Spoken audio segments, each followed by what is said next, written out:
What's good, YouTube? It's Louis Gusto. Welcome back to my channel. Well, with travel picking up again and the tourism industry set to bounce back in a major way, I'll be your personal insider guide to Chicago, sharing my best travel tips and tricks, plus the best restaurants, things to do, and the things that you don't want to do in order to have the best experiences. But before we get into it, you already know what to do. Go ahead and finesse that like button, subscribe if you're new to the channel, and be sure to check out my Patreon page for exclusive bonus content. In a regular year, more than 50 million people visit Chicago, whether that be for business or for pleasure. And as a native Chicagoan, I can tell you that there are infinite ways to plan your trip to the Windy City. Although 2020 was a down year for tourism overall, in 2021, things are going to start to pick up again, and by 2022, the industry as a whole will be stronger than ever. In today's video, we're going to talk about Chicago's worst tourist traps, plus the things not to do in order to have a more authentic travel experience. So does Chicago have tourist traps?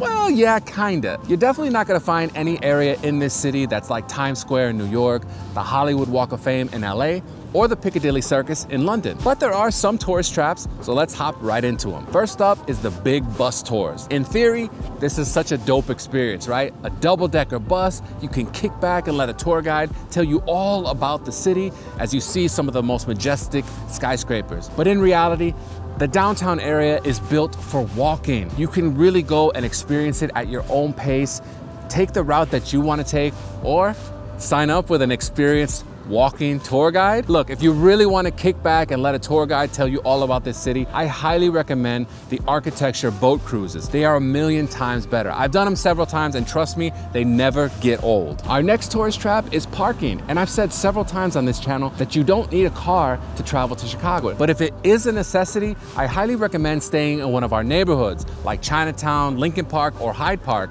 and then using our super reliable public transit, either buses or trains, to get to and from the downtown area. Because parking in the city is really gonna get you, especially in Streeterville, River North, or the Loop. The next tourist trap is the world's largest Starbucks on Michigan Avenue. I did a whole video on this Starbucks Reserve Roastery, and it's really dope in a Willy Wonka's coffee factory type of way. They also have a really cool Italian bakery in there named Princi. And I think it's kind of cool that the Star Bizzles chose Chicago when it first expanded outside of Seattle. But come on, man, you're really gonna come all the way to Chicago to get a Starbucks cup of coffee, which you can literally get anywhere else in the world, when we have some great coffee places like Intelligentsia, Big Shoulders, and Sawada, just to name three. And that brings us to our final tourist trap, any chain restaurant, especially the ones that you're gonna find downtown. Chicago is known for its amazing restaurants. We've won Best Restaurant City of the Year several times. We have restaurants on the Michelin Guide, mom and pop local joints that have been there for 50, 60, 70 years. Eat the local food.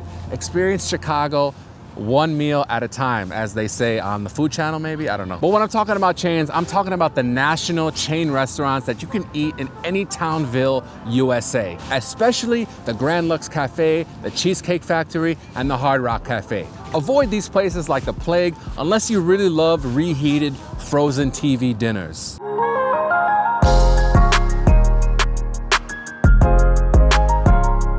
So now that we've talked about the tourist traps, let's talk about some of Chicago's more popular attractions that are somewhat generic experiences. First up, we got the Sears Tower Skydeck. I love the Sears Tower. It's the tallest building in the city. It's an icon of Chicago.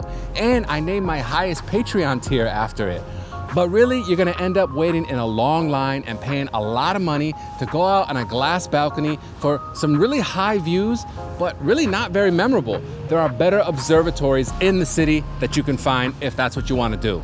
Next up, we've got deep dish pizza. And again, I did a whole video on this. Yeah, it's a delicious food, but if you want that more authentic experience, if you want to eat like locals, which I like to do when I travel, you're gonna want to skip the deep dish pizza. Chicagoans really only eat this when friends and family are in visiting from out of town. You can trust me on that one. Once I have family members show up, the first thing on their list is, let's go get some deep dish pizza. And I'm not gonna say no. Like I said, it's delicious. But if you want that more authentic Chicago pizza, I talked several times about tavern style at places like Vito and Nick's and Pat's Pizza in Lincoln Park. Next up, we have Magnificent Mile. And you may be surprised to hear this one on my list because I'm always doing walking tours of Mag Mile. Plus, I got into depth of the history, but let's be honest, it's a lot of shopping at big brands that you can really shop for anywhere, not only in the United States, but all around the world. Plus you've got generic experiences and lots of chain restaurants, which we talked about earlier in this video. Mag Mile has some cool stuff, some historic architecture, and of course, amazing views of the river. But at the end of the day, it is a more generic experience for your travels. Next up, let's talk about Navy Pier. And this is probably Chicago's closest thing to Times Square. It didn't start off that way. In fact, again, I did a whole video talking about the history of Navy Pier and all its various functions over the years. And it's pretty fascinating when you start to dig into the history. But today, it is a generic, pre-packaged and processed experience, pretty much just for tourists. So I really wouldn't prioritize heading over to the Navy Pier. Yeah, I know when you're watching Bears on NFL Sunday, you're gonna see those nice drone shots of Navy Pier, but trust me, locals aren't going out of their way to visit, to go on the Ferris wheel. You can go elsewhere in the city to really experience the true Chicago. And finally, we have Millennium Park. Yeah, that's where we're standing and that's where we're filming this video. Millennium Park is great, but it's less than 20 years old. It really doesn't factor in when you're talking about the history and the importance of all the architecture in Chicago. It's a relatively new creation that was really built to attract tourists. And that's what you'll see when you go to the beach. You're gonna see millions of people taking those selfies, maybe over at the Crown Fountain, imitating the spitting faces. But again, most Chicagoans aren't really going to Millennium Park unless they work here on Michigan Avenue. Yeah, it's a great place